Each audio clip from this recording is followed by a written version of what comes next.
ഞാൻ ഇന്ന് വന്നിരിക്കുന്ന ഒരു അടിപൊളി ഡിഷായിട്ടാണ് നമുക്ക് എല്ലാവർക്കും ഇഷ്ടമുള്ള കൊത്തു പൊറോട്ട. കൊത്തു പൊറോട്ട മുട്ട ഉപയോഗിച്ച് ഉണ്ടാക്കാം, അതേപോലെ തന്നെ ചിക്കൻ ഉപയോഗിച്ച് ഉണ്ടാക്കാം. ഞാനിവിടെ ചിക്കൻ ഉപയോഗിച്ചാണ് കൊത്തു പൊറോട്ട ഉണ്ടാക്കാൻ പോണത്.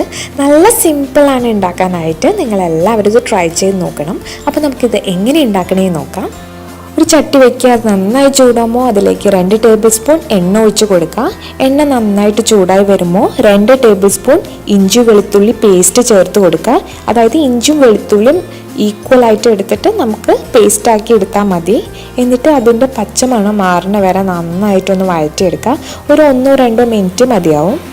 ഇനി ഇതിലേക്ക് നമുക്ക് കറിവേപ്പില ചേർത്ത് കൊടുക്കുക. എന്നിട്ട് നന്നായിട്ട് ഒന്ന് ഇളക്കിയെടുക്കുക. ഇനി നമുക്കിതിലേക്ക് പച്ചമുളക് ചെറുതായിട്ട് അരിഞ്ഞത്, അതേപോലെ തന്നെ ഒരു വലിയ സവോള ചെറുതായിട്ട് കട്ട് ചെയ്തും കൂടെ നമുക്ക് ചേർത്ത് കൊടുക്കുക. എന്നിട്ട് നന്നായിട്ടൊന്ന് ഇളക്കിയെടുക്കുക. ഇനി ഞാനിവിടെ ചേർക്കാൻ പോകുന്നത് 1/4 കപ്പ് ഗ്രേറ്റഡ് ക്യാരറ്റ് ആണ്. നോർമലി നമ്മൾ കൊത്തു പൊറോട്ട ഉണ്ടാക്കുമ്പോൾ ക്യാരറ്റ് ചേർക്കാറില്ല.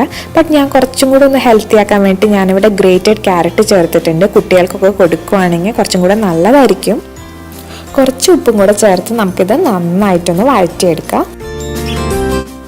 ഇപ്പോൾ സവോളയും ക്യാരറ്റൊക്കെ നന്നായിട്ട് വഴന്ന് കിട്ടിയിട്ടുണ്ട്. ഇനി നമുക്കിതിലേക്ക് മസാലപ്പൊടികൾ ചേർത്ത് കൊടുക്കാം. അതിനായിട്ട് ഞാനിവിടെ 1/4 ടീസ്പൂൺ മഞ്ഞൾപ്പൊടി, 1 ടീസ്പൂൺ മല്ലിപ്പൊടി, 3/4 ടീസ്പൂൺ നല്ല എരിവുള്ള മുളക് പൊടി, 1/2 ടീസ്പൂൺ ഗരം മസാല പൊടി, ഇതൊക്കെ ചേർത്ത് കൊടുത്തിട്ടുണ്ട്. എന്നിട്ട് നമുക്ക് നന്നായിട്ടൊന്ന് മിക്സ് ചെയ്തെടുക്കാം. ലോ ഫ്ലെയിമിലായിരിക്കണം. എന്നിട്ട് അതിൻ്റെ പച്ചമണം മാറുന്ന വരെ നന്നായിട്ടൊന്ന് റോസ്റ്റ് ചെയ്തെടുക്കുക.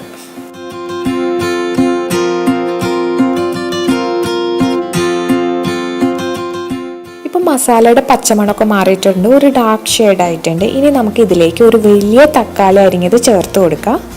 നല്ല പഴുത്ത തക്കാളി ആയിരിക്കണം. എന്നിട്ട് നമുക്കിത് നന്നായിട്ട് ഈ തക്കാളിയൊക്കെ ഒന്ന് ജസ്റ്റ് സോഫ്റ്റ് ആവണ വരെ ഒന്ന് വഴറ്റി കൊടുക്കാം. ഇപ്പോൾ തക്കാളിയൊക്കെ നന്നായിട്ട് വെന്തിട്ടുണ്ട്. നമ്മുടെ മസാല റെഡി ആയിട്ടുണ്ട്. ഇനി നമുക്ക് ഇതിലേക്ക് ചിക്കൻ ചേർത്ത് കൊടുക്കാം. ഞാനിവിടെ ബോൺലെസ് ചിക്കൻ ചെറിയ പീസായിട്ട് കട്ട് ചെയ്ത് ഉപ്പും മഞ്ഞൾപ്പൊടിയും ഇട്ട് വേവിച്ചതാണ് ചേർത്ത് കൊടുക്കുന്നത്. ബോണിൻ ചിക്കൻ ആണെങ്കിൽ അത് വേവിച്ചതിന് ശേഷം അതിൻ്റെ ഫ്ലഷ് മാത്രം എടുത്ത് ചേർത്താലും മതിയാവും. ഇനി നമുക്കിത് നന്നായിട്ടൊന്ന് മിക്സ് ചെയ്തെടുക്കാം. ഉപ്പ് ആവശ്യമുണ്ടെങ്കിൽ ചേർത്ത് കൊടുക്കുക. നമ്മുടെ മസാലയിൽ ഓൾറെഡി ഉപ്പ് ചേർത്തിട്ടുണ്ട്, അതേപോലെ തന്നെ നമ്മൾ ചിക്കനിലും ഉപ്പ് ചേർത്തിട്ടുണ്ട്. അപ്പോൾ ജസ്റ്റ് ഒന്ന് ടേസ്റ്റ് ചെയ്ത് നോക്കിയിട്ട് ആവശ്യമുണ്ടെങ്കിൽ മാത്രം ചേർത്ത് കൊടുക്കുക.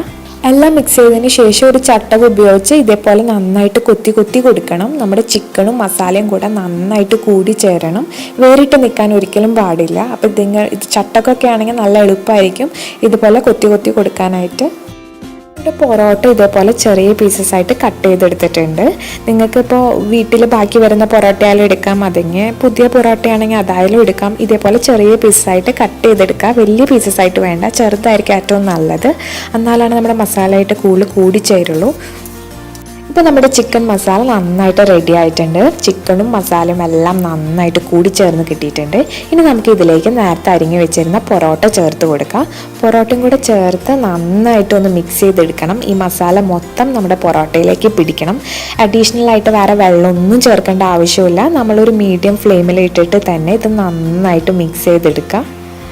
ഇനി നമുക്ക് ചട്ടകം ഉപയോഗിച്ച് നന്നായിട്ട് കൊത്തി കൊത്തി കൊടുക്കണം. അതായത് നമ്മുടെ ചിക്കനും പൊറോട്ടയും മസാലയൊക്കെ കൂടെ നന്നായിട്ട് മിക്സായി കിട്ടണം. സൂപ്പറായിരിക്കും ഇത് കഴിക്കാനായിട്ട്. നിങ്ങളെല്ലാവരും ഇത് ട്രൈ ചെയ്ത് നോക്കണം. കുറച്ച് മല്ലിയില ഉണ്ടെങ്കിൽ അതും കൂടെ ചേർത്ത് കൊടുക്കുക. അങ്ങനെ നമ്മുടെ അടിപൊളി കൊത്തു പൊറോട്ട റെഡി ആയിട്ടുണ്ട്. ഞാൻ ഗ്യാരണ്ടി ഇത് സൂപ്പർ ടേസ്റ്റ് ആയിരിക്കും. ട്രൈ ചെയ്തിട്ടില്ലാത്തവർ തീർച്ചയായിട്ടും ഇത് ട്രൈ ചെയ്ത് നോക്കണം. ഇതിൻ്റെ കൂടെ ഒരു സൂപ്പർ സാലഡും കൂടി ഉണ്ടെങ്കിൽ കുശാലായി. അപ്പോൾ ഈ റെസിപ്പി നിങ്ങൾക്ക് ഇഷ്ടപ്പെട്ടിട്ടുണ്ടെങ്കിൽ ഈ വീഡിയോ ലൈക്ക് ചെയ്യണം, ചാനൽ സബ്സ്ക്രൈബ് ചെയ്യണം, കമൻറ്റ് ചെയ്യണം, ഷെയർ ചെയ്യണം. Thank you.